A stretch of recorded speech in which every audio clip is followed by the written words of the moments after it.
بسم اللہ الرحمن الرحیم الحمد للہ رب العالمین والصلاة والسلام علی رسولہ الکریم اما بعد رب اشرح لی صدری ویسر لی امری واحلل عقدۃ من لسانی یفقہوا قولی. السلام علیکم ورحمۃ اللہ وبرکاتہ. جزاکم اللہ خیر and welcome two things that matter. ہماری جو سیریز چل رہی ہے نماز کے اوپر، بہت زبردست سیریز ہے، فائنڈنگ پلیجر ان صلاح، اور آل آف اس نیڈ کہ ہم اپنی نمازوں کو بہتر کریں اور خشوع و خضوع لائیں اپنی نمازوں میں انشاءاللہ. خشوع میں نے آپ کو بتایا تھا وہ دل کی سٹیٹ کو کہتے ہیں، انٹرنل سٹیٹ کو. خضوع جو ہے یہ فزیکل سٹیٹ ہے، جو باڈیلی پوسچرز ہوتے ہیں. تو اچھی نماز کے لیے خشوع بھی ضروری ہے اور خضوع بھی ضروری ہے. یعنی انسان کے اندر خشیت ہو، اللہ کا خوف ہو، ایموشنز ہوں، جذبات ہوں نماز میں.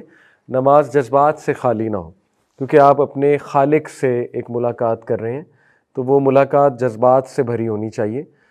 کوشش پوری یہ ہونی چاہیے، اور اس میں عاجزی انکساری ہونی چاہیے، اس میں جھکاؤ ہونا چاہیے، ہمبلنس ہونی چاہیے. اسی طرح اس میں باڈیلی پوسچرز بہت ڈگنیفائڈ ہونے چاہیے، اس میں جلد بازی نہیں ہونی چاہیے، اس میں جو ہے وہ ریشنس نہیں ہونی چاہیے، اس میں لاپرواہی نہیں ہونی چاہیے، اور اس میں ایک ڈگنیفائڈ طریقے سے انسان کو نماز ادا کرنی چاہیے جو نبی صلی اللہ علیہ وسلم نے سکھایا ہے.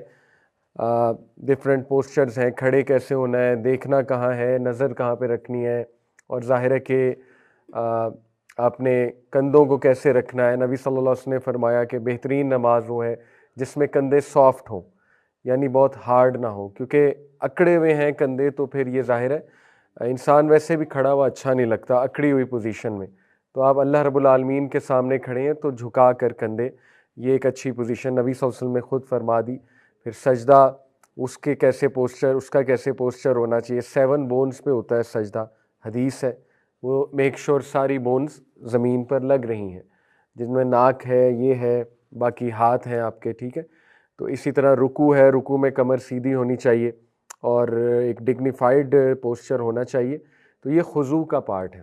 تو خشوع بھی بہت ضروری ہے نماز کے لیے، اور خضوع بھی بہت ضروری ہے.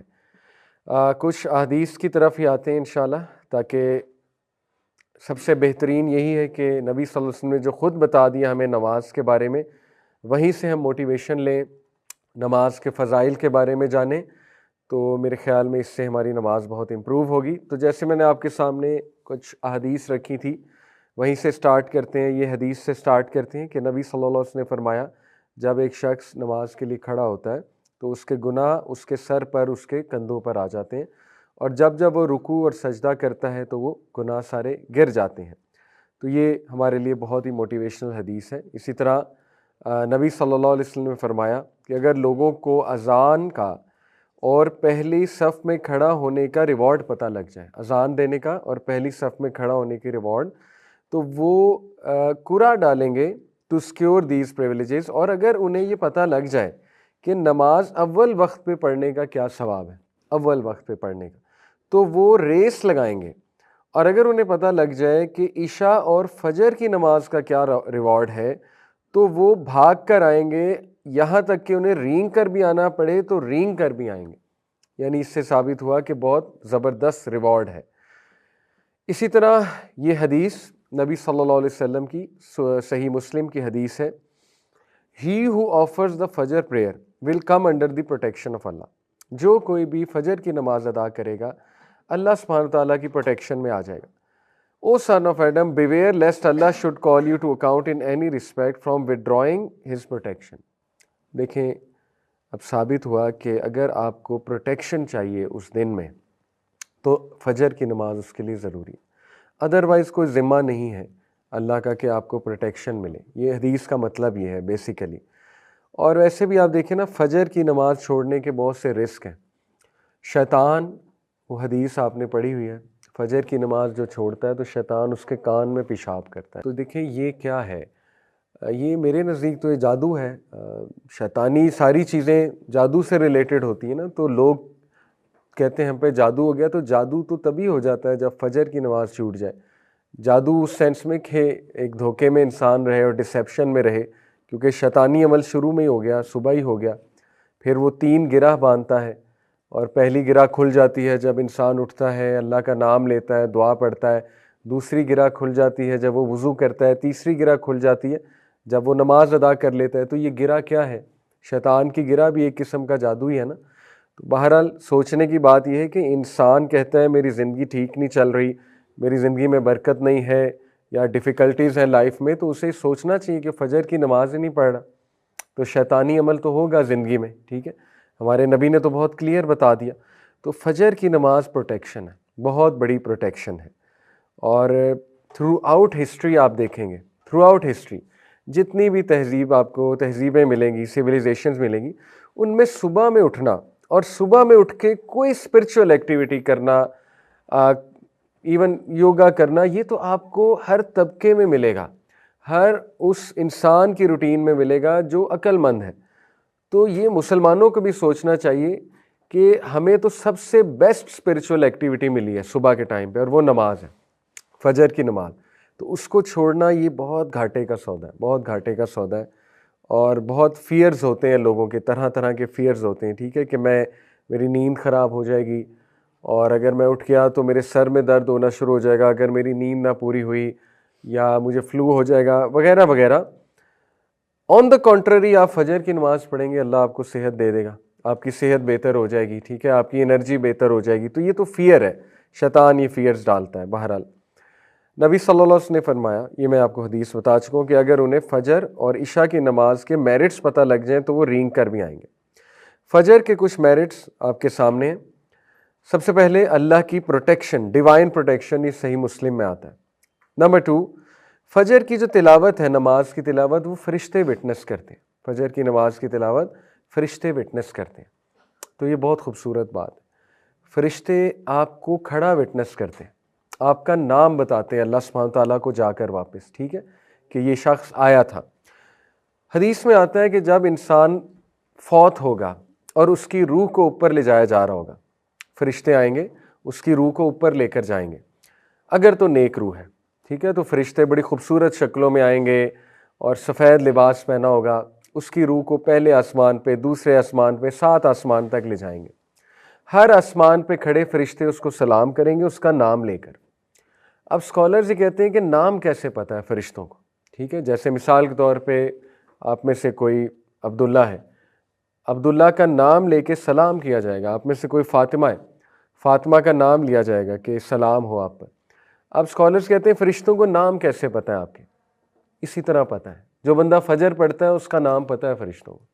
جو بندہ نیک اعمال کر رہا ہے تو فرشتے لے جاتے ہیں نا اس کے عمل اللہ کی طرف، منڈے اور تھرسڈیز کو حدیث میں آتا ہے، تو فرشتوں کو پتہ ہے یہ بندہ کون ہے، کیونکہ عمل پہ نیم ٹیگ لکھا ہوتا ہے، تو فرشتوں کو پتہ ہے یہ وہی روح آ گئی ہے جو یہ عمل کرتی تھی، تو دے نو یور نیم۔ تو یہ بڑی سعادت کی بات ہے، ٹھیک ہے، کہ فرشتے وٹنس کرتے ہیں آپ کے اس عمل کو، فجر پہ کھڑے ہونے کو۔ اور تیسرا، بلیسنگز ان لائیولیہڈ، نبی صلی اللہ علیہ وسلم کی دعا لگی ہے اس شخص کو جو فجر کی نماز ادا کرتا ہے۔ نبی صلی اللہ علیہ وسلم نے فرمایا، اے میرے رب، میری امت کو برکت دے ہر اس چیز میں جو وہ صبح کے وقت کرتے ہیں۔ تو صبح کے وقت نماز سے سٹارٹ ہوتی ہے روٹین، تو اللہ کے نبی کی دعا لگی ہے اس انسان کو جو فجر کی نماز پڑھتا ہے، ٹھیک ہے۔ اس کے بعد کنفرم وے ٹو پیراڈائز، نبی صلی اللہ علیہ وسلم نے فرمایا جو کوئی بھی 2 ٹھنڈی نمازیں پڑھتا ہے، ٹھنڈی نمازیں کون سی ہیں؟ فجر اور عصر، ول گو ٹو پیراڈائز۔ عصر ٹھنڈی نماز اس سینس میں کہ اس ٹائم پہ پھر شام ہو رہی ہوتی ہے تو دھوپ ڈھل رہی ہوتی ہے، ٹھیک ہے، تو ٹھنڈی نماز ہے۔ تو نبی صلی اللہ علیہ وسلم نے فرمایا جو کوئی بھی فجر اور عصر کی نماز پڑھے گا شیورلی اسے جنت ملے گی، اللہ تعالیٰ اسے جنت میں داخل کرے گا۔ تو دیکھیں یہ بہت خوبصورت احادیث ہے، موٹیویشن ہے فجر پر اٹھنے کی۔ اسی طرح ایک اور موٹیویشن ہے، وہ یہاں پر مینشن نہیں، میں آپ کو بتا دیتا ہوں۔ اللہ کے نبی صلی اللہ علیہ وسلم نے فرمایا بشارت دے دو ان لوگوں کو جو اندھیرے میں فجر کی نماز پڑھنے جاتے ہیں، کیونکہ قیامت والے دن ان کے پاس لائٹ ہوگی۔ آپ کو پتہ ہے یہ کیا موقع ہے لائٹ والا؟ قیامت میں میدان حشر میں کچھ جو ہے نا وہ فیزز ہیں، وہ فیزز میں آپ کے سامنے رکھتا ہوں کوئکلی۔ سب سے پہلا فیز جب اللہ ہم سب کو اٹھائے گا، مردوں میں اللہ تعالیٰ روح رکھے گا، دوبارہ سے اٹھائے گا سب کو، تو سب سے پہلے سٹینڈنگ ہے، لوگ بہت دیر تک کھڑے رہیں گے، یعنی پہلے وہ چلیں گے میدان حشر کی طرف ایک دم سے بوکھلا کر یہ کیا ہو گیا، ہمیں کس نے اٹھا دیا، اور چل کر وہ میدان حشر کی طرف جائیں گے اور وہاں جا کے وہ بہت دیر تک کھڑے رہیں گے۔ اور پھر سیکنڈ جو فیز ہے وہ ہے حوض کوثر۔ اللہ سبحانہ تعالیٰ حوض کوثر لائیں گے اور نبی صلی اللہ علیہ وسلم وہاں موجود ہوں گے. جو لوگ پیاسے ہیں بہت زیادہ، اور سبھی پیاسے ہوں گے، کھڑے رہ رہ کے انہیں پیاس بہت لگی ہوگی، سورج بہت قریب آیا ہوگا، ان لوگوں کو حوض کوثر سے پانی پلایا جائے گا. بہت سے لوگ بھاگیں گے حوض کوثر کی طرف، لیکن صرف ان لوگوں کو آگے کیا جائے گا جو نبی صلی اللہ علیہ وسلم کی سنت پر زندگی گزارتے تھے. ان کو پانی پلایا جائے گا وہاں سے، جو بھی مشروب ہے وہ پلایا جائے گا حوض کوثر سے. باقیوں کو پیچھے کر دیا جائے گا. کفار کو تو ویسے ہی پیچھے کر دیا جائے گا، لیکن ایسے لوگ جو مسلمان ہیں لیکن انہوں نے سنت پر عمل نہیں کیا یا چینج کر دیا، دین کو بدعت میں پڑ گئے، ان کو بھی فرشتے پیچھے کر دیں گے. دوسرا فیز ہے. تیسرا فیز یہ ہے کہ دوبارہ سے بہت دیر تک کھڑا رہنے پڑے گا، اور یہاں تک کہ لوگ اللہ سے یہ التجا کرنے لگیں گے کہ اے ہمارے رب بے شک ہمیں جہنم میں ڈال دے، یہاں سے نکال لے. یعنی اتنا زیادہ وہاں پہ ٹرائل ہوگا میدان حشر میں. اور اس کے بعد نبی صلی اللہ علیہ وسلم سفارش کریں گے. سفارش اللہ سے کریں گے سجدے میں گر کے. کس چیز کی سفارش؟ کہ اللہ حساب شروع کر دے. تو اللہ تعالیٰ حساب شروع کر دیں گے. ٹھیک ہے. حساب کس طرح شروع ہوگا؟ سب سے پہلے انسان کے ڈیڈز کو ایگزامن کیا جائے گا. Examination of deeds. آپ کے ہاتھ میں آپ کا اعمال نامہ پکڑایا جائے گا. ٹھیک ہے. اس کو ایگزامینیشن آف ڈیڈز کہتے ہیں. اس کے بعد میزان سجایا جائے گا. پہلی سٹیج ہے ایگزامینیشن. اس کے بعد میزان کس لیے سجایا جائے گا؟ کہ یہ دوبارہ دیکھ لیں، ان کو تسلی ہو جائے دوبارہ کہ کوئی زیادتی نہیں. میزان میں بھی اعمال تولے جائیں گے، اور میزان میں اعمال تولنے کے بعد جو ہے وہ پھر ایک فیز آتا ہے جب کہ اندھیرا چھا جائے گا، گھپ اندھیرا چھا جائے گا، پچ ڈارکنیس ہوگی. اس میں کچھ لوگوں کے پاس لائٹ ہوگی. ٹھیک ہے. وہ لوگ لائٹ کے سہارے پل صراط کی طرف جائیں گے اور ایزیلی پہنچ جائیں گے. کچھ لوگ کے پاس بالکل لائٹ نہیں ہوگی تو وہ گریں گے، کٹیں گے، زخم لگیں گے انہیں، اور بہت زیادہ تکالیف جھیلیں گے، اور بہت ایک مینٹل ڈسٹریس سے گزریں گے، اور پھر جا کر پل صراط تک پہنچیں گے. یہ لائٹ والے کون لوگ ہیں؟ فجر والے اس دن. ٹھیک ہے. حدیث میں آتا ہے کہ ان لوگوں کو بشارت دے دو قیامت والے دن ان کے پاس لائٹ ہوگی. اس فیز میں لائٹ ہوگی جب پچ ڈارکنیس ہے. ٹھیک ہے. یہ وہ والے لوگ ہیں. تو دیکھیں اتنے زیادہ فائدے سبحان اللہ فجر کے. فجر کی نماز جو ہے وہ اس کو چھوڑنا بہت بڑا گھاٹے کا سودا ہے. یہ ایک جسٹ ٹو کریٹ امپیکٹ اور جسٹ ٹو ٹیل یو کہ نبی صلی اللہ علیہ وسلم when he said فجر کی 2 سنتیں دنیا کی ہر چیز سے زیادہ قیمتی ہیں. تو جسٹ ٹو کریٹ امپیکٹ، یہ مکیش امبانی کا گھر ہے اور یہ دنیا کا سب سے مہنگا گھر ہے.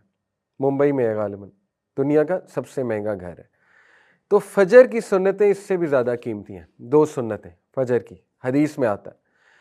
2 cycles of prayer، 2 سنتیں فجر کی before the فجر prayer، یعنی 2 سنتیں are better than the world and everything in it. دنیا اور دنیا کی ہر نعمت سے بہتر ہے فجر کی 2 سنتیں. They are both more beloved to me than the entire world. وہ میرے لیے دنیا کی تمام چیزوں سے زیادہ قیمتی ہیں. نبی صلی اللہ علیہ وسلم یہ کہہ رہے. تو دیکھیں کتنا ریوارڈ ہے فجر کی 2 سنتوں میں. ٹھیک ہے. تو یہ ہمارے لیے موٹیویشن ہے کہ فجر کی نماز وہ کیچ کرنا کتنا ضروری ہے. نبی صلی اللہ علیہ وسلم نے فرمایا، صحیح بخاری صحیح مسلم کی حدیث ہے، There are angels who take turns in visiting you by night and by day. Angels آتے ہیں آپ کو وزٹ کرتے ہیں دن میں بھی رات میں بھی، اور ان کی شفٹ لگتی ہے، اور وہ اسمبل ہو جاتے ہیں، جمع ہو جاتے ہیں 2 نمازوں کے وقت، فجر اور عصر. وہ لوگ وہ اینجلز جنہوں نے تمہارے ساتھ رات بتائی ہوتی ہے، رات کے وقت وہ آسمان کی طرف جاتے ہیں اپنے رب کی طرف، اور اللہ سبحانہ تعالیٰ ان سے پوچھتے ہیں کہ تم نے میرے بندوں کو کس سٹیٹ میں پایا؟ وہ کہتے ہیں کہ ہم نے جب انہیں چھوڑا تو وہ نماز ادا کر رہے تھے، اور جب ہم ان کی طرف گئے تو وہ نماز ادا کر رہے تھے. چھوڑا کب؟ یہ عصر کے شام کے ٹائم. اور آئے کب؟ فجر کے ٹائم. تو فجر کے ٹائم بھی کیا دیکھا؟ نماز پڑھ رہے ہیں، اور جب چھوڑا تب کیا کر رہے تھے؟ تب بھی نماز پڑھ رہے تھے. ٹھیک ہے. تو دیکھیں یہ اینجلز کا رپورٹ کرنا آپ کا نام لے کر، یہ بہت بڑا آنر ہے. ٹھیک ہے. اللہ کو بتانا جا کر. قبر کے بارے میں آتا ہے کہ قبر کے ٹرائلز میں سے ایک یہ بھی ہے کہ ایک شخص کو سورج دکھایا جائے گا ڈھلتا ہوا قبر میں، اور جو مومن ہے وہ فرشتوں سے کہے گا منکر نکیر سے کہ رک جاؤ، مجھے عصر کی نماز پڑھنے دو کیونکہ سورج غروب ہو رہا ہے، اس کے لاشعور میں نماز ہوگی، سورج کو غروب ہوتے دیکھے گا، اس کو فکر لگ جائے گی کہ میں نے نماز ادا کرنی۔ فرشتے کہیں گے کہ اب نماز کا ٹائم گزر چکا ہے، آپ کی نمازیں ہو گئیں جو آپ نے پڑھنی تھی۔ تو وہ ایک دم پھر حیران ہوگا، لیکن یہ ایک ٹرائل تھا۔ جو اللہ معاف کرے پڑھتا نہیں ہے اس کو تو احساس بھی نہیں ہوگا نا یہ دیکھ کے، یہ فکر وہی کرے گا جو دنیا میں پڑھ رہا تھا، جس کو فکر ہے کہ میری نماز گزری ہے، میری نماز گزری، وہ پھر قبر میں بھی فکر کرے گا سورج کو غروب ہوتے دیکھا، ٹھیک ہے۔ اسی طرح یہ حدیث اب عصر کی نماز کتنی ضروری ہے۔ اب یہ ایسی حدیث میں آپ کو اس لیے سنا رہا ہوں تزکیے کے لیے، کچھ لوگ ڈی موٹیویٹ بھی ہو جاتے ہیں ایسی حدیث سے، کہتے ہیں کہ دیکھیں جی ہمیں تو پہلے ہی بڑی مشکل ہو رہی ہے نماز پڑھنے میں، آپ ایسی حدیث سنائیں گے تو وہ موٹیویشن رہی صحیح بھی جائے گی۔ دیکھیں ہم سچ بتا رہے ہیں، جو نبی صلی اللہ علیہ وسلم نے بتا دیا وہ ہمیں بتانا چاہیے۔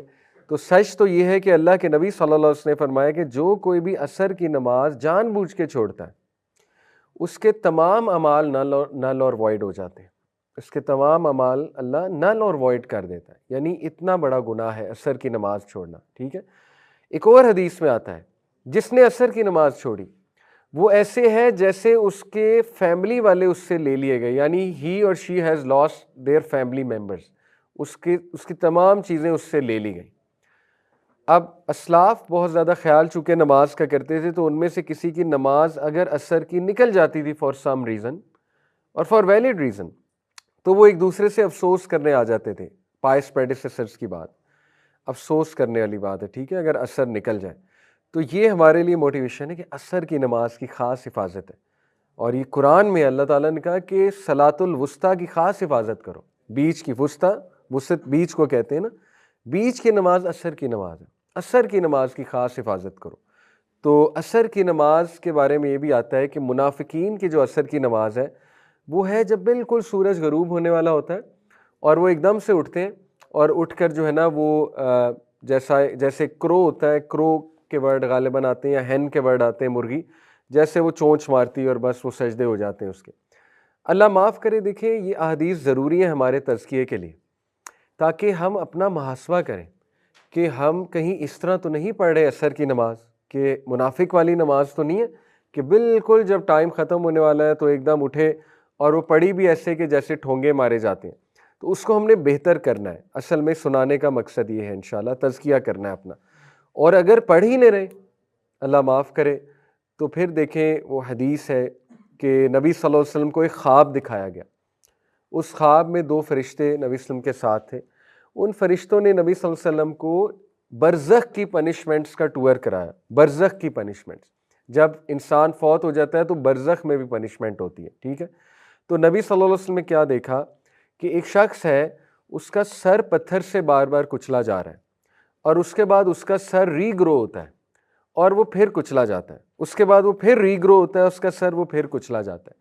اللہ کے نبی صلی اللہ علیہ وسلم سے یہ حالت دیکھی نہیں گئی، نرم دل تھے بہت ہمارے نبی۔ اللہ کے نبی صلی اللہ علیہ وسلم نے پوچھا یہ کیا ہے، مطلب بہت پریشان ہو گئے۔ فرشتوں نے کہا آپ آگے چلیں آگے چلیں۔ بہرحال وہ پھر اور پنشمنٹس بھی دکھائی گئیں، لیکن بعد میں فرشتوں نے پھر بتایا یہ ساری چیزیں کیا تھیں۔ جہاں تک اس کی بات ہے سر کچلا جا رہا ہے، فرشتوں نے کہا یہ وہ شخص ہے جو نماز کے وقت سو رہا ہوتا ہے، یہ وہ شخص ہے جو نماز کے وقت سو رہا ہوتا ہے، نماز نہیں ادا کرتا۔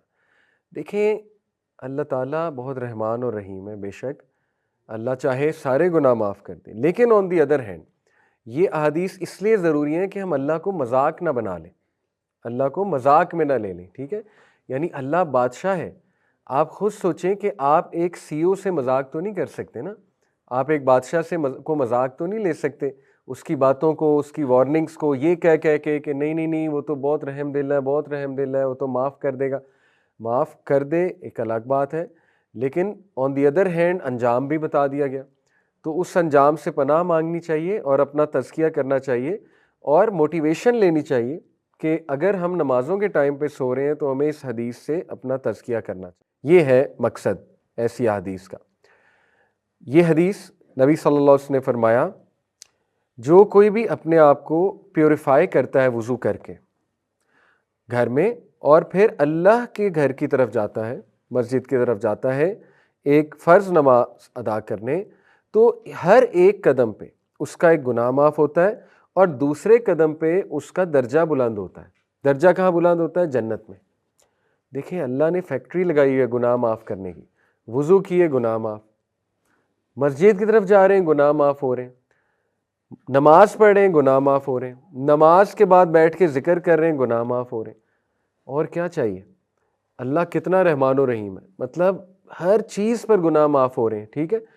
تو یہ بھی ہمارے لیے بہت زیادہ موٹیویشنل حدیث ہے اور بہت خوبصورت حدیث ہے کہ جتنا پیدل چل کے جائیں گے اتنا ثواب ہے۔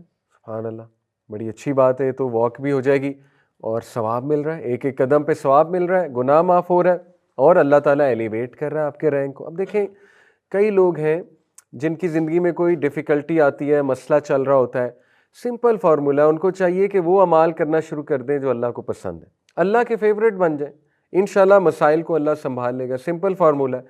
تو یہ ہیں وہ اعمال جو اللہ کے فیورٹ ہیں، مسجد میں واک کر کے جانا، بیٹھنا مسجد میں جا کر، ذکر کرنا نماز کے بعد، یہ تو اللہ کے فیورٹ اعمال ہیں، تو ان کو آپ اپنا لیں انشاءاللہ۔ صدقہ خیرات کریں، چیریٹی کریں، علم کے ساتھ جڑ جائیں، کلاسز میں آنا شروع کریں، یہ سارے اعمال اللہ کے فیورٹ اعمال ہیں، انشاءاللہ اللہ تعالیٰ آسانی پیدا کرے گا آپ کی لائف میں۔ اوکے، یہ صحیح حدیث ہے ترمذی کی اور ابو داؤد کی، میں نے آپ کو سنائی۔ نبی صلی اللہ علیہ وسلم نے فرمایا کنوے گلیڈ ٹائڈنگز، بشارت دے دو کن کو؟ جو چل کر واک کر کر مساجد کی طرف جاتے ہیں ڈارکنیس میں، اور یہ عورتوں پہ بھی اپلائی ہوتی ہے، عورتیں گھر میں پڑھتی ہیں انشاءاللہ ان پہ بھی اپلائی ہوتی ہے کیونکہ وہ بھی ڈارکنیس میں اٹھتی ہیں، ٹھیک ہے؟ For they will be given full light on the day of resurrection, full light دی جائے گی انہیں قیامت والے دن، اس فیز میں جب لائٹ کی بہت اشد ضرورت ہوگی۔ صحیح بخاری کی حدیث ہے، اللہ کے نبی صلی اللہ علیہ وسلم نے فرمایا اینجلز، ملائکہ تمہارے لیے دعائیں کرتے ہیں ایز لانگ ایز تم اس جگہ پر بیٹھے رہتے ہو جہاں پہ تم نے نماز پڑھی، یعنی مصلی پر، اور بیٹھ کر وضو کی اسٹیٹ میں، اور بیٹھ کر ذکر کرتے رہتے ہو۔ فرشتے کیا کہتے ہیں؟ اے اللہ اسے معاف کر دے، اے اللہ اسے معاف کر دے، اے اللہ اسے معاف کر دے۔ دا quickest way to get فارگیون from اللہ از دس۔ کفارات 3 ہیں، کفارات ہوتے ہیں ایسے اعمال جن سے گناہوں کا کفارہ ہوتا ہے، حدیث میں مینشن ہے۔ پہلا کفارہ ہے کفارات میں سے وہ شخص جو سردی کے موسم میں وضو کرتا ہے، اللہ اس کے گناہ مٹا دیتا ہے، فرشتے اس کے لیے استغفار کرتے ہیں۔ کفارات سے مراد ہے جب فرشتے آپ کے لیے دعا کرتے ہیں، ٹھیک ہے؟ وہ شخص جو سردی میں ڈیفیکلٹی میں وضو کرتا ہے، چاہے گرم پانی سے کرے لیکن ڈیفیکلٹی تو ہے نا، ٹھنڈے سے تو اور ڈیفیکلٹ ہے، لیکن یہ نہیں کہ بیمار ہو جائے۔ اب یہ نہیں کہ جان بوجھ کے بندہ ٹھنڈے سے وضو کرنا شروع کر دے کہ میرے کفارات ہوں گے، ایسا نہ ہو آپ بیمار ہو جائیں، اسلام جو ہے وہ اس کا بھی قائل نہیں ہے۔ بہرحال سردی میں وضو کرے، ان شارٹ یہ ہے، تو فرشتے اس کے لیے کفارات کی دعائیں کرتے ہیں کہ اللہ اس کے گناہ معاف کر دے۔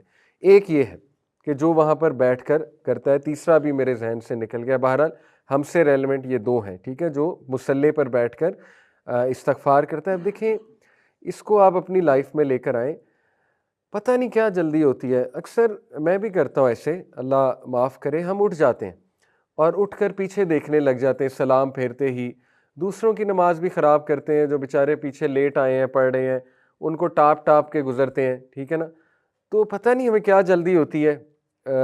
میرا نہیں خیال کوئی اتنا ضروری کام ہوتا ہے کہ وہاں سے فوراً اٹھ جایا جائے، تو بیٹھ کر تھوڑا سا ذکر کر لینا چاہیے تاکہ فرشتے انشاءاللہ ہمارے لیے دعا کریں، اور ذرا ٹائم گزارنا چاہیے وہاں پر بیٹھ کر، ٹھیک ہے؟ تبھی فائدہ ہے، تبھی وہ روحانی فائدہ نماز کا انشاءاللہ آپ کو تبھی ہوگا۔ اوکے، نیکسٹ حدیث صحیح بخاری صحیح مسلم کی، اللہ کے نبی صلی اللہ علیہ وسلم نے فرمایا اس ذات کی قسم جس کے ہاتھ میں میری جان ہے۔ اب دیکھیے یہ رحمت للعالمین فرما رہے ہیں، اور یہ بڑی عجیب بات ہے کہ وہ کہتے ہیں کہ میرا دل کرتا ہے کہ میں یہ حکم دوں کہ فائر ووڈ کلیکٹ کیا جائے، فائر ووڈ کلیکٹ کی جائے، اور میں کسی کو کہوں کہ اذان کہے، اس کے بعد میں کسی کو اپوائنٹ کروں امام، اور میں وہ فائر ووڈ لے کر آگ جلا کر ان لوگوں کے گھر میں جاؤں جو نماز جماعت سے نہیں پڑھ رہے، اور میں ان کے گھروں کو آگ لگا دوں۔ اب یہ رحمت للعالمین کہہ رہے، ٹھیک ہے؟ جو اتنے رحمت کا ایک نبی صلی اللہ علیہ وسلم جو ہے ایپیٹوم ہے بطور انسان، کہ ان سے تو کسی کی پین دیکھی نہیں جاتی تھی ہمارے نبی کی، لیکن وہ یہ کہہ رہے ہیں کہ میرا دل کرتا ہے کہ میں آگ لگا دوں ان مردوں کے گھروں کو جو نماز کے وقت مسجد میں نماز پڑھنے نہیں آ رہے۔ اگین ہمارے تزکیہ کے لیے ہے یہ کہ جب بھی ہمیں سستی ہو تو ہم اس حدیث کو ذہن میں لائیں، ٹھیک ہے؟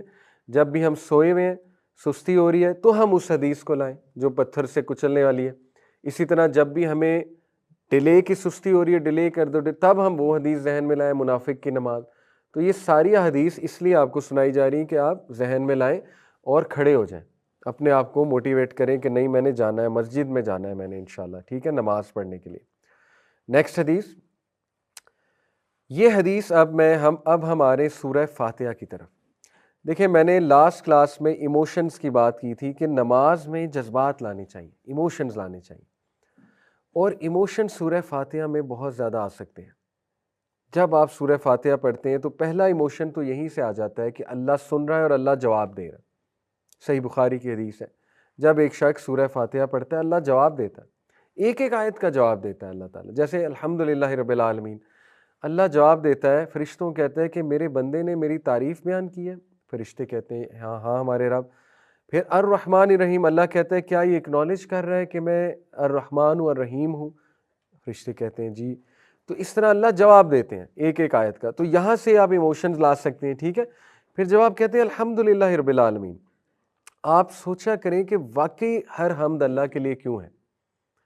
کیونکہ اللہ تعالیٰ تعریف کے لائق ہے، اللہ تعالیٰ بہت بڑائی والا ہے، اور اللہ تعالیٰ بہت عظیم ہے، بہت العزیز ہے۔ تو اسی طرح آپ کہیں الرحمن الرحیم، فیل کیا کریں اللہ واقعی کتنا رحمان، کتنا رحیم ہے، کتنے چانسز دیتا ہے آپ کو، کتنا لینینٹ ہے، کتنی محبت کرتا ہے آپ سے، ٹھیک ہے۔ تو ایموشنز جب آپ نماز میں لائیں گے تو یہ ویسے بھی فائدہ مند ہے، اور مزید سورہ فاتحہ پہ میں آپ کو کچھ حدیث سنا دیتا ہوں کہ کتنی خوبصورت سورہ ہے۔ نبی صلی اللہ علیہ وسلم نے فرمایا، ابن عباس فرماتے ہیں کہ اینجل جبرائیل نبی صلی اللہ علیہ وسلم کے ساتھ بیٹھے ہوئے تھے انسانی شکل میں، اور انہوں نے سنا کریکنگ ساؤنڈ، جیسے دروازے کھلنے کا ایک کریکنگ ساؤنڈ ہوتا ہے نا، تو جبرائیل السلام نے اپنے سر کو بلند کیا اور اوپر دیکھا، اور پھر انہوں نے کہا کہ this is a door of heaven that has been open today and it has never been open before today, کہ آج یہ آسمان کا ایک دروازہ کھلا ہے جو آج سے پہلے کبھی نہیں کھلا۔ اور پھر ایک فرشتہ وہاں سے جو ہے ڈسینڈ کیا، اس کا نزول ہوا اس فرشتے کا وہاں سے، تو جبرائیل السلام نے کہا یہ اینجل آج دنیا میں آیا ہے اور اس سے پہلے کبھی نہیں آیا، یہ والا اینجل جو آج آیا ہے۔ پھر جبرائیل علیہ السلام کو اس اینجل نے سلام کیا اور فرمایا rejoice in the two lights you have been given which were not given to any prophet before you، نبی صلی اللہ علیہ وسلم کو مخاطب کر کے کہ آپ کو بشارت ہے اور آپ جشن منائیں ان دو صورتوں پہ جو آپ سے پہلے کسی نبی کو نہیں دی گئیں۔ وہ کیا ہے؟ سورہ فاتحہ اور لاسٹ 2 ورسز آف سورہ البقرہ، آمن الرسول بما انزل الیہ من ربہ والمؤمنون۔ You will never recite a letter from them but you will be given whatever you want۔ اس فرشتے نے بشارت دی اوپر سے آ کے کہ تم نہیں پڑھو گے یہ 2 آیات اور یہ 2 سورج جو ہے سورہ فاتحہ اور سورہ البقرہ کی آخری دعا ہے، لیکن تمہیں دیا جائے گا جو تم چاہتے ہو۔ ایسا ہی ہے۔ اب آپ دیکھیں سورہ فاتحہ کا ترجمہ مائنڈ میں لائیں۔ سورہ فاتحہ قرآن کا خلاصہ ہے، سورہ فاتحہ دعاؤں کی ماں ہے، کتاب ام الکتاب بھی کہتے ہیں اسے، لیکن Surah Fatiha is the mother of all دعاز if you think about it. کیسے؟ سب سے پہلے آپ اللہ کی حمد بیان کر رہے ہیں الحمدللہ رب العالمین، پھر آپ اللہ کو واسطہ دے رہے ہیں اس کے نام کا، یہ بیسٹ دعا ہوتی ہے، پہلے حمد بیان کی جائے پھر واسطہ دیا جائے اللہ کو۔ کس چیز کا واسطہ ہے؟ الرحمن الرحیم۔ پھر ایک اور واسطہ ہے مالک یوم الدین، ایکنالجمنٹ ہے کہ اللہ آپ ہی ہیں مالک یوم الدین کے۔ پھر کیا ہے؟ ایاک نعبد و ایاک نستعین، عاجزی کہ اللہ ہم آپ ہی کی عبادت کرتے ہیں، آپ ہی سے مدد مانگتے ہیں، اور کہاں جائیں، مطلب آپ ہی کا سہارا ہے ہمیں، ٹھیک ہے، یہ ہے بیسکلی یہ انکساری اور عاجزی۔ پھر آپ وہ چیز مانگتے ہیں جو دنیا کی بیسٹ چیز ہے، اہدنا الصراط المستقیم۔ اب سوچیں جب آپ یہ کہہ رہے ہیں نماز میں اہدنا الصراط المستقیم، تو یہ ساری باتیں لایا کریں، اے اللہ اتنی فرقہ واریت ہے، اتنے سیکٹس ہیں، اے اللہ اتنے ازمز اور سکزم ہے، اتنی کنفیوژنز ہیں، اے اللہ اتنی ڈسٹریکشنز ہیں، میں بھٹک نہ جاؤں، میں ڈسٹریکٹ نہ ہو جاؤں، ٹھیک ہے، میں نمازیں نہ چھوڑ دوں، میں دنیا کے پیچھے نہ لگ جاؤں، کتنا کچھ سوچا جا سکتا ہے۔ سب سوچے لا کر آپ کہیں اہدنا الصراط المستقیم، ایک جملہ اے اللہ سیدھی رستے پر چلانا، اسٹریٹ رستے پر مجھے چلانا۔ صراط الذین، یہ اس سے بھی اگلی آیا اس سے بھی خوبصورت ہے، صراط الذین انعمت علیہم، ان لوگوں کے رستے جن پر آپ نے اپنا انعام کیا۔ آپ نے بتا بھی دیا اللہ کو کہ کس رستے پہ انعام کن لوگوں پہ، ابراہیم السلام، اسماعیل السلام، نوح علیہ السلام، عیسیٰ السلام، موسیٰ علیہ السلام، یعقوب علیہ السلام، یوسف علیہ السلام، رسول اللہ صلی اللہ علیہ وسلم، صحابہ۔ یعنی اتنی جامع دعا آپ مانگ رہے ہیں۔ آپ سوچیں آپ مانگ کیا رہے اللہ سے کہ اللہ جو انعامات ان لوگوں پہ کیے تھے مجھ پر بھی فرما دیں۔ ان لوگوں پہ کیا کیا انعامات تھے؟ وہ ہدایت یافتہ تھے، ان کی اولاد ہدایت یافتہ تھی، ان کی زندگیوں میں سکون تھا، ان کی زندگیوں میں ہدایت تھی، ان کی زندگیوں میں صراط مستقیم تھا، کلیرٹی تھی۔ ٹھیک ہے، یہ سب آپ اللہ سے مانگ رہے ہیں۔ تو عورتیں سوچا کریں اللہ سے کیا مانگ رہی ہیں، صراط الذین انعمت علیہم، حضرت مریم کا راستہ، حضرت آسیہ کا راستہ، حضرت خدیجہ کا راستہ۔ چھوٹی چیز نہیں مانگ رہے آپ اللہ سے، بہت بڑی چیز مانگ رہے ہیں آپ اللہ سبحانہ تعالیٰ سے۔ تو ریلیکس ہو جائیں، سورہ فاتحہ پڑھ کے ریلیکس ہو جائیں کہ آپ نے اللہ سے انعامات مانگ لیے اور ان لوگوں کا راستہ مانگ لیا جن پر اللہ کے انعامات تھے۔ اور پھر آپ کہتے ہیں غیر المغضوب علیہم ولا الضالین، اے اللہ ان لوگوں کے راستے نہیں جو گمراہ ہوئے یا جن پر آپ کا غضب نازل ہوا ہے۔ اب غضب والے آپ کو پتہ ہے کہ یہود پہ غضب نازل ہوا، بنی اسرائیل، اور گمراہ جو ہے وہ کرسچنز ہیں۔ تو اس میں ایک نکتہ ہے، کرسچنز کی گمراہی کی وجہ اگنورنس تھی اور جوز کی گمراہی کی وجہ ایروگنس تھی۔ تو آپ اللہ سے ایروگنس اور اگنورنس دونوں کی پناہ مانگ رہے ہیں۔ ٹھیک ہے، بہت جامع بات، ایروگنس سے بھی پناہ مانگ رہے ہیں اللہ، اور اگنورنس سے بھی ہم آپ کی پناہ چاہ رہے ہیں۔ تو یہ اتنی جامع دعا ہے سورہ فاتحہ، اس میں سب کچھ آ جاتا ہے، سب کچھ آ جاتا ہے اس میں۔ ٹھیک ہے، اسی لیے اسلاف جب دعا شروع کرتے تھے، کئی اسلاف ہیں جو سورہ فاتحہ سے آگے نہیں جاتے تھے دعا میں، 2 گھنٹے سورہ فاتحہ مانگتے رہتے تھے، 2 گھنٹے سورہ فاتحہ پڑھتے رہتے تھے۔ ایسی مثالیں ملتی ہیں ہمیں، سورہ فاتحہ پڑھ کے ساری دعائیں ان کی قبول ہو جاتی ہیں۔ ٹھیک ہے، اتنی جامع ہے سورہ فاتحہ۔ اسی طرح کئی اسلاف درود ابراہیمی سے آگے نہیں جاتے تھے۔ ایک صحابی نبی صلی اللہ علیہ وسلم کے پاس آئے، کہا یا رسول اللہ دعا میں کتنا درود پڑھوں؟ ابھی میری دعا میں 1/4 پورشن درود ہوتا ہے، یعنی اگر میری دعا لیٹ سے 5 منٹ کی ہے تو 5 منٹ کا 1/4 کیا ہوا؟ 1.25 منٹ یا 1 منٹ، تقریباً 1 منٹ درود پڑھتا ہوں۔ 1 منٹ میں بندہ کتنے درود پڑھ لیتا ہے؟ 7-8 بار۔ ٹھیک ہے، نبی صلی اللہ علیہ وسلم نے کہا بڑھا دو۔ نیکسٹ ٹائم آیا، کہا یا رسول اللہ اب میرے دعا میں ہاف ٹائم درود ہوتا ہے۔ نبی صلی اللہ علیہ وسلم نے کہا بڑھا دو۔ پھر کہا یا رسول اللہ اب 75% درود ہوتا ہے۔ نبی صلی اللہ علیہ وسلم نے کہا بڑھا دو۔ پھر آیا تو کہا یا رسول اللہ میں تو پڑھتا ہی درود ہوں دعا میں۔ اللہ کے نبی نے کہا اگر یہ صحیح ہے تو اللہ تیری تمام دعائیں ویسے ہی قبول کر دے گا، کانٹیکس یہ حدیث کا، تیری مشکلیں دور کر دے گا، تجھے ریلیف دے دے گا ہر مسئلے سے۔ درود ابراہیمی اور سورہ فاتحہ یہ سیکرٹ کوڈ ہے دعا کا۔ ٹھیک ہے، اسی لیے میں آپ کو بتا رہا ہوں جن کو پتہ ہے دعا کا صحیح فلسفہ، وہ تو سورہ فاتحہ اور درود ابراہیمی سے آگے نہیں جاتے تھے۔ ہمارے اسلاف کی بات کر رہا ہوں، کیونکہ دے نیو کہ یہ پڑھ کے سارے کام ویسے ہی ہو جانے۔ ٹھیک ہے، بہرحال باقی دعائیں کر سکتے ہیں، کوئی حرج نہیں ہے، لیکن سورہ فاتحہ از امیزنگ۔ سورہ فاتحہ جو ہے یہ شفا بھی ہے سورہ فاتحہ میں، اپنے بیماروں پہ، مریضوں پہ سورہ فاتحہ پڑھو، حدیث ہے نبی صلی اللہ علیہ وسلم کی۔ تو اٹ از امیزنگ سورہ فاتحہ جو ہے۔ اس کے بعد یہ حدیث بھی بہت خوبصورت ہے، نبی صلی اللہ علیہ وسلم جو ہے، انس بن مالک کہتے ہیں کہ اللہ کے نبی صلی اللہ علیہ وسلم کے ساتھ میں ایک جرنی پر تھا، اور and he descended from his riding animal as a man among his companions were walking by his side۔ Prophet صلی اللہ علیہ وسلم اس کی طرف مڑے اور کہا کیا نہ میں تمہیں بتاؤں گریٹسٹ آف دا قرآن، سب سے عظیم چیز قرآن کی؟ فرمایا الحمدللہ رب العالمین، یہ قرآن کی سب سے گریٹسٹ ورس، گریٹسٹ۔ تو سورہ فاتحہ وی آر گفٹڈ، کسی نبی کو نہیں ملی سورہ فاتحہ۔ یہ آ رہا ہے حدیث میں آیا نا، ایک اینجل نے آ کے بتایا آپ سے پہلے کسی نبی کو نہیں ملی، یہ آپ کے لیے گفٹ ہے، آپ کی امت کے لیے خاص گفٹ ہے سورہ فاتحہ۔ ایک اور حدیث اسی طرح کی ہے، اللہ کے نبی صلی اللہ علیہ وسلم نے ان کا ہاتھ پکڑا، یہ صحابی ہیں، shall I not teach you the greatest chapter in the Quran before you leave the mosque؟ نبی صلی اللہ علیہ وسلم نے ان کا ہاتھ پکڑ لیا اور کہا did you not say that you would teach me the greatest؟ یہ صحابی نے کہا کہ یا رسول اللہ آپ نے کہا تھا بتائیں گے، تو بتائیے۔ تو نبی صلی اللہ علیہ وسلم نے کہا الحمدللہ رب العالمین which are the 7 oft repeated verses in the great Quran given to me۔ تو اس سورہ فاتحہ کے بارے میں حدیث ہے۔ اسی طرح یہ حدیث ابی بن کعب وہ رپورٹ کرتے ہیں، نبی صلی اللہ علیہ وسلم نے فرمایا how do you recite in prayer? ابی نے کہا I recite the foundation of the book, Surah Al Fatiha. Prophet صلی اللہ علیہ وسلم said by the one in whose hand is my soul nothing like it has ever been revealed in the Torah nor in the gospel یعنی کہ انجیل nor the Psalms یعنی کہ زبور nor the فرقان، یہ بھی صحیفے ہیں.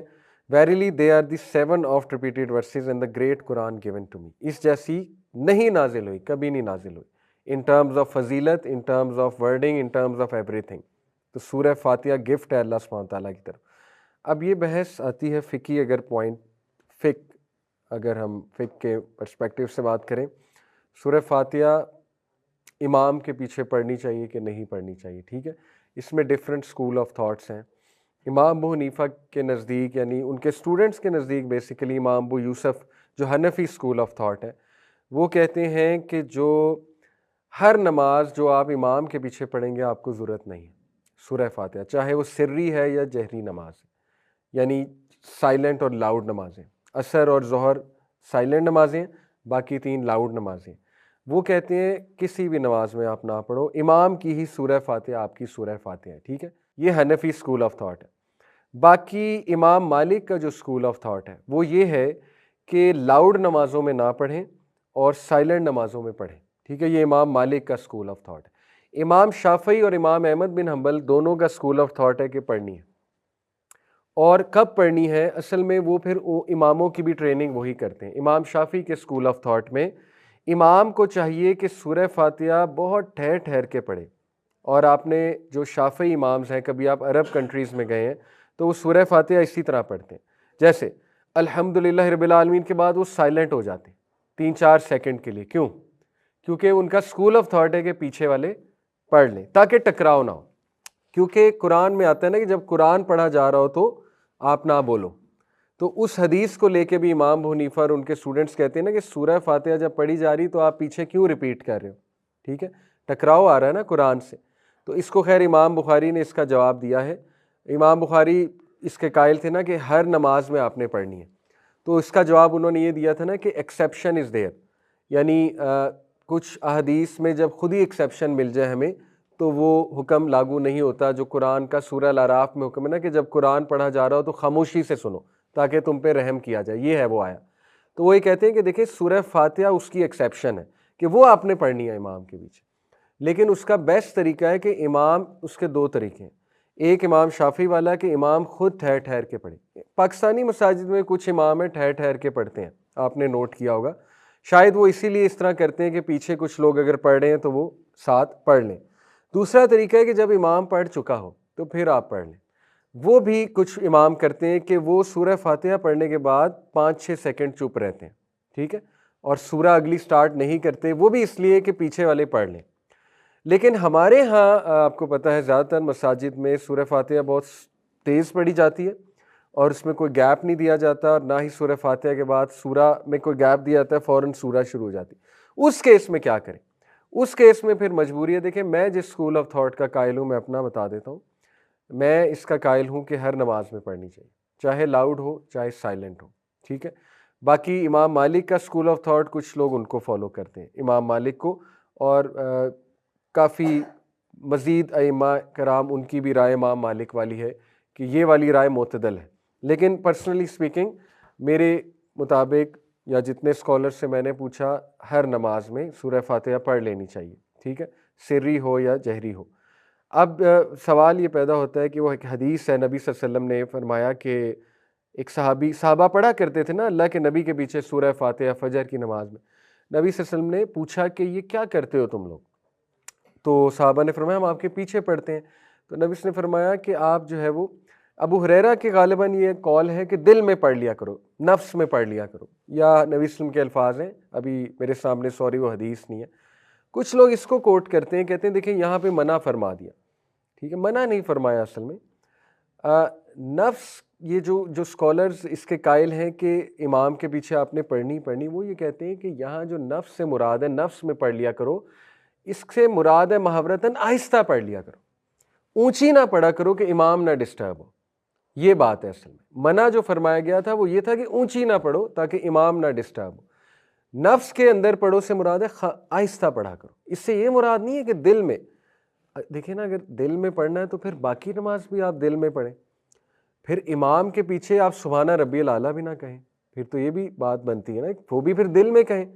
اس طرح پھر آپ اتحیہ بھی نہ پڑھیں، وہ بھی امام کے پیچھے پڑھیں. اور پھر آپ خود سوچیں کہ جماعت میں تو نماز پڑھنی ہے. اب according to, with all due respect, Imam Abu Hanifa کا جو اسکول آف تھاٹ ہے، according to Hanafi school of thought, اگر آپ ساری عمر باجماعت نماز پڑھ رہے ہو، اس کا مطلب آپ نے فرض نماز میں سورہ فاتحہ کبھی پڑھی نہیں. تو یہ تو ویسے بھی بات عجیب نہیں لگتی کہ اگر آپ فرض نماز پڑھ رہے ہو، ہاں جو 4 رکعت ہے اس میں بعد میں بھی نہیں پڑھنی آپ نے، کیونکہ وہ سائلنٹ ہو گیا، تو تب بھی نہیں پڑھنی کیونکہ وہ بھی امام کے پیچھے آپ کی بھی ہو رہی. اس کا تو مطلب ہے کہ آپ نے ٹیکنیکلی سورہ فاتحہ کبھی پڑھی ہی نہیں فرض نماز میں. تو یہ تو عجیب لگتا ہے اگر جماعت سے پڑھی ہے. اس لیے میرے خیال میں کہ وہ ویو ویک ہے، وہ ویک بھی ہے اور رسک بھی ہے بہت بڑا. تو آج جو معتدل اوپینین ہے وہ ایک امام مالک کا کہا جاتا ہے، اور سیفسٹ اوپینین آئی بلیو یہ ہے کہ آپ پڑھ لیں. اور انشاءاللہ اللہ نوز کہ آپ پڑھنا چاہ رہے ہیں تو امام کے پیچھے آپ پڑھ لیں. اب امام گیپ نہیں دے رہا تو اس سے ریکویسٹ کی جا سکتی ہے مے بی امام سے کہ اگر آپ موقع دیں ہم پیچھے آپ کے پڑھ لیں. امام کو فیڈ بیک دی جا سکتی ہے، لیکن میرے خیال میں سورہ فاتحہ جو ہے وہ پڑھ لینی چاہیے. تو یہ ایک فقہی پوائنٹ اس کے بارے میں، سورہ فاتحہ کے بارے میں جو ہے وہ ہمیں ملتا ہے. تو باقی انشاءاللہ آگے کی جو نماز ہے اس کو ہم ٹرانسلیشن کے ساتھ انشاءاللہ پڑھیں گے، سیکھیں گے. جو رکوع ہے اس کا مطلب کیا ہے، سبحانہ ربی العظیم، پھر سمیع اللہ لمن حمیدہ کا کیا مطلب ہے، اور اس کے بعد جب آپ سجدے میں جاتے ہیں تو سبحانہ ربی الاعلیٰ کا کیا مطلب ہے، اور کیا اور دعائیں بھی پڑھی جا سکتی ہیں سجدے میں. یہ بھی ایک فقہی پوائنٹ ہے کہ اور دعائیں پڑھی جا سکتی ہیں کہ نہیں پڑھی جا سکتی ہیں. پہلی تو بات، فرض نماز میں اردو میں دعا نہیں کی جا سکتی، نہ کسی اور لینگویج میں، عربی میں ہی کرنی ہے فرض نماز میں، ٹھیک ہے. باقی یہ کہ آپ مزید دعائیں بالکل کر سکتے ہیں، قرآنک دعاز بھی کر سکتے ہیں سجدے میں فرض نماز میں، لیکن بہتر یہ ہے کہ وہ کریں جو اللہ کے نبی نے سکھائی ہیں. وہ 7-8 دعائیں ہیں.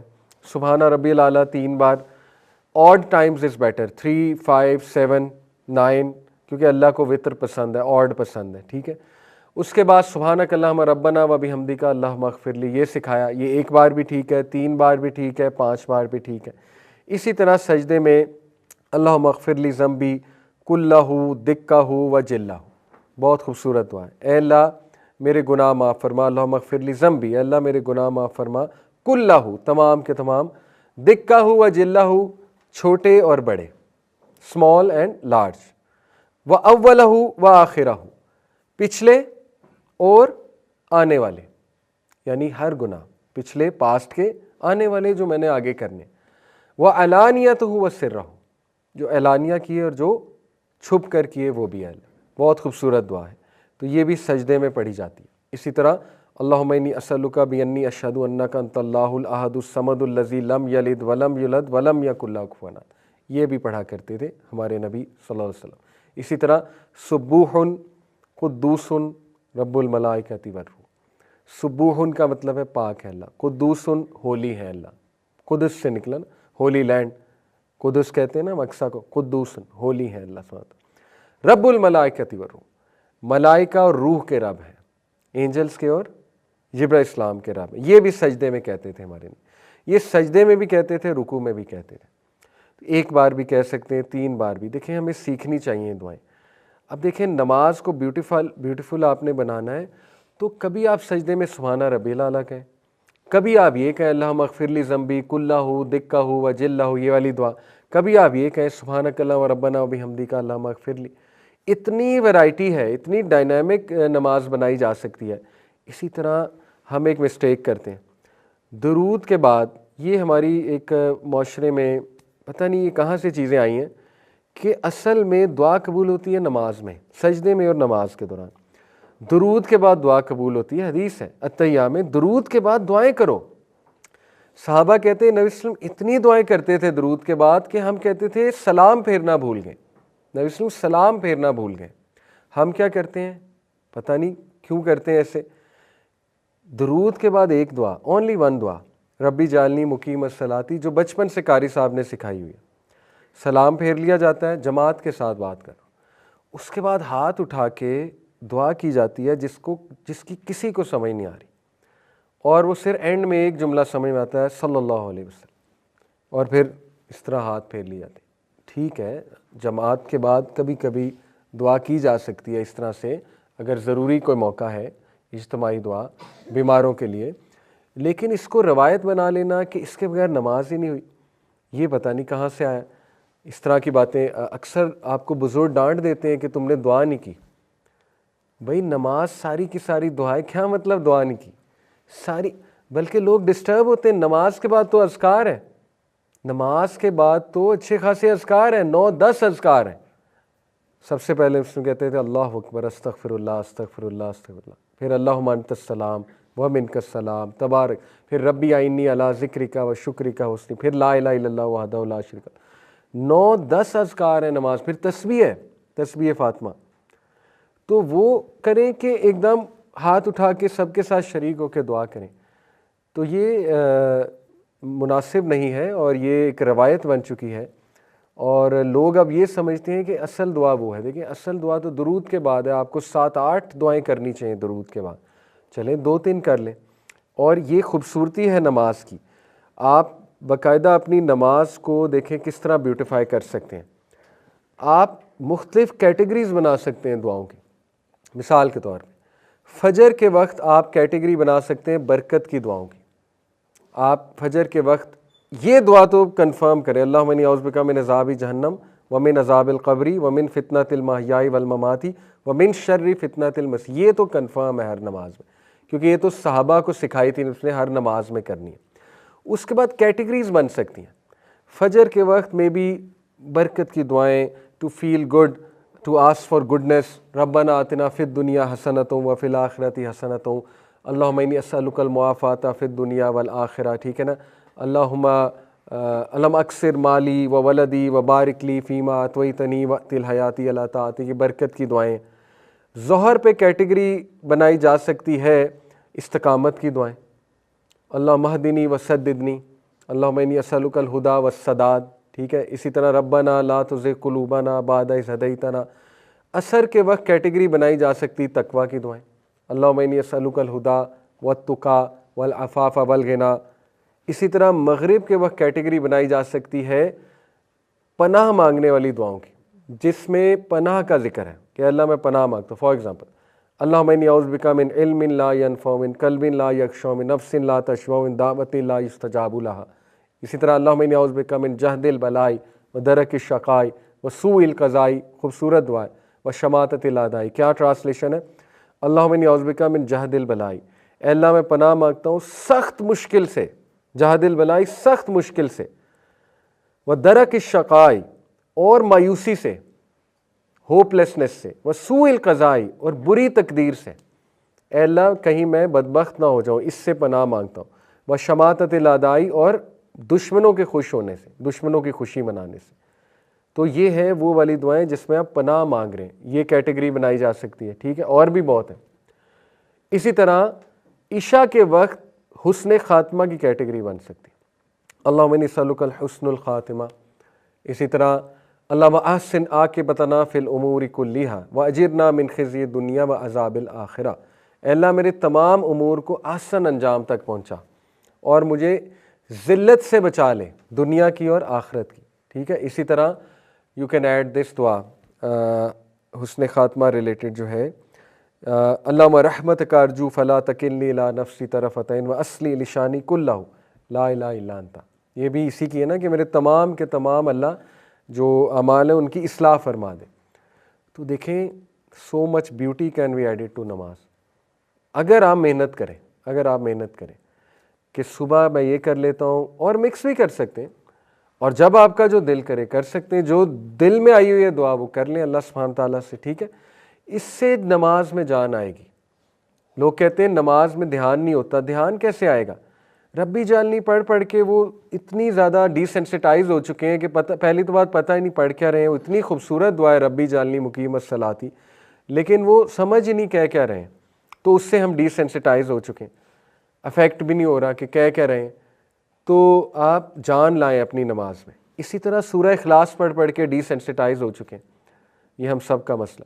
تو اس میں مختلف سورج لائیں، حفظ کریں، 2-3 آیات حفظ کریں، پڑھا کریں اپنی نمازوں میں، مین کامن آیات، ٹھیک ہے نا. 30ویں پارے سے سٹارٹ کریں، حفظ کرنا شروع کریں، سنتوں میں پڑھا کریں، ریوائز کیا کریں قرآن کو، ٹھیک ہے. ذرا جان لے کر آئیں، مختلف سورج پڑھ کر جان لے کر آیا کریں. اس طرح رکوع میں کبھی کہہ دیا سبوح قدوس رب الملائکۃ والروح، کبھی کہہ دیا سبحان ربی العظیم، سبحان ربی العظیم، مکس بھی کہہ سکتے ہیں دونوں. کبھی کہہ دیا سبحانک اللہم و بحمدک اشہد ان لا الہ الا انت استغفرک الیک، ٹھیک ہے. اسی طرح سمیع اللہ لمن حمیدہ، اس پر فیل کیا جائے کیا ہے سمیع اللہ لمن حمیدہ کا مطلب کیا ہے. اللہ نے سن لیا جو آپ نے کہا ہے، ٹھیک ہے. اللہ نے سن لیا کا مطلب ہے کہ ایک ہے اللہ سنتا ہے، سنتا ہے ایک اور بات ہے، سن لیا ہے ایک اور بات ہے. سن لیا ہے میں قبولیت ہے، سمجھ رہے. سنتا ہے میں بس فیکٹ ہے کہ سنتا ہے اللہ، سن لیا ہے میں ہے کہ سن لیا آپ کی بات، قبول کر لیا آپ کی بات، جو آپ نے رکوع میں کی، جو آپ نے سورہ فاتحہ پڑھی وہ سن لیا اللہ نے. اسی بات پر ہم جشن مناتے ہیں، سمیع اللہ لمن حمیدہ یہ کہہ کر ہم جشن کیا مناتے ہیں، ربنا ولک الحمد. یہ جشن ہے نا کہ اللہ نے چونکہ سن لی تو تمام کے تمام ہم کس کے لیے، اس کے لیے. اس جشن کو مزید الانگیٹ کرتے ہیں، حمدن کثیرن طیبن مبارکن فی. اس کے علاوہ میں ایک جملہ کہتے تھے، ابھی میرے ذہن سے نکل گیا، وہ بڑا خوبصورت جملہ ہے کہ اتنی حمد جو آسمانوں کو بھر دے، زمینوں کو بھر دے اور ہر شے کو بھر دے، زمین و آسمان کے درمیان ہر شے، اتنی حمد اللہ کے لیے. یہ خوشی کیوں منائی جا رہی ہے؟ کبھی آپ نے سوچا ہے؟ حمدن کثیرن، ایک صحابی تھے، نبی صلی اللہ علیہ وسلم نے کہا سمیع اللہ لمن حمیدہ ربنا ولک الحمد، پیچھے سے بولے حمدن کثیرن طیبا مبارکن فی. نبی صلی اللہ علیہ وسلم نے جب سلام پھیرا کہا یہ کس نے کہا ہے؟ صحابی نے کہا میں نے کہا ہے، صحیح بخاری کی حدیث. اللہ کے نبی نے کہا میں نے 30 یا 40 اینجلز کو دوڑ لگاتے ہوئے دیکھا تمہارے الفاظ لکھنے میں. ثابت ہوا یہ پڑھو. نبی اس نے تعریف کی صحابی کی، تو وہ صحابی خوشی منا رہا تھا نا کہ واقعی حمدن کثیرن طیبن مبارکن فی. تو نماز میں خوشی لانی چاہیے، ٹھیک ہے. دیکھیں خوشی کا موقع ہے نا، سن لی اللہ نے، جو میری پریشانی تھی سن لی اللہ نے، جو میں نے کھڑے ہو کے مصلی پر بیان کیا تو اللہ تک پہنچ گئی میری صدا. تو یہ ایموشنز لانا نماز میں بہت ضروری ہے. انشاءاللہ اس پر مزید ہم اگلی کلاسز میں بات کریں گے، اور اگلی کلاس کا ٹاپک ہے سائیکولوجیکل بینیفٹس آف نماز. تو یہ تھوڑی سی آؤٹ لائن میں آپ کو دکھا بھی دیتا ہوں. یہ انشاءاللہ ہم سائنٹیفیکلی دیکھیں گے کہ نماز کے نفسیاتی فائدے کیا ہیں، اور آپ حیران ہو جائیں گے نماز کے سائنٹیفک بینیفٹ جو ہیں، جس میں آپ کو ریسرچز کوٹ کر کے انشاءاللہ نماز کے فوائد بیان کروں گا. اور یہ جیپنیز کانسیپٹس سٹریس مینجمنٹ کے، اور پھر ظاہر ہے سٹریس کی تھیوریز ہیں، اٹینشن ریسٹوریشن تھیراپی اس کو کہتے ہیں. اس کو کبھی آپ نماز میں لگا کر دیکھیں تو آپ کی نماز میں جان آ جائے گی، ٹھیک ہے. تو یہ انشاءاللہ نیکسٹ کلاس میں ہم دیکھیں گے سارا. تو ابھی تک کے لیے یہی. کچھ سوال ہے تو پلیز کر لیجئے، کوئی ایون فقہی سوال کوشش کرتے ہیں ایڈریس کرنے کی. جزاکم اللہ خیر. سبحانک اللہم و بحمدک اشہد ان لا الہ الا انت استغفرک و اتوب الیک.